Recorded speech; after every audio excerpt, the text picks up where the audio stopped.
In this short tutorial, I want to share with you how to change your LinkedIn profile address, how to customize your LinkedIn profile address.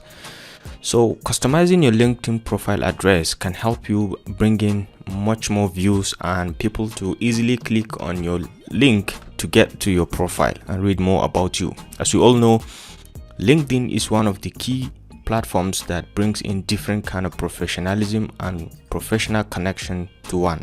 If you are aspiring to connect with better professionals or professionals in your field, LinkedIn is a very cool place to be in, and it pays to look professional also. So start by customizing your URL so that it will be easy for you to be recognized and to be followed, and for your pages or your profile to be visited. So to start with, this is my profile, my LinkedIn profile, my LinkedIn page. I'm on the home tab right now. If you want to customize your profile link, all you need to do is to come to this me icon over here and just click on this small arrow, and then you can come down to view profile. You can just click on this and you can come over to bring you over here. So from here, you can look at the top right, you'll see edit public profile or an URL.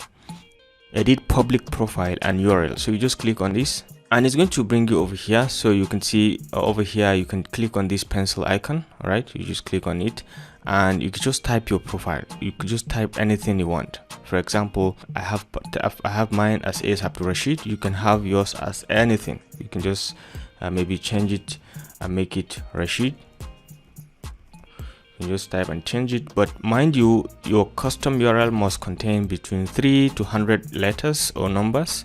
Please do not use spaces, symbols, or special characters. So that's just the rule, but you can use anything and it will confirm for you whether it's available or not once you click on save.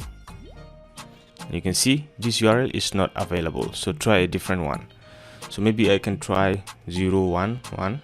Right, so let's see Rashid 011, and you just click and you can see over here it says success. We've updated your settings. Search engines can take some time to detect changes and refresh. LinkedIn does not control that refresh process, right? So it takes some time. And one thing with this is wherever you paste your profile, your personal profile, you have to go there and change it at this point, right? So that's just the back side of it. Right, but other than that, you can look much more professional. linkedin.com/in/your name or whatever. If you enjoyed this video, ladies and gentlemen, kindly remember to give it a thumbs up and don't forget to always hit the subscribe and notification buttons to stay connected to this channel for more of our very useful videos. I'll see you in my next video. Bye.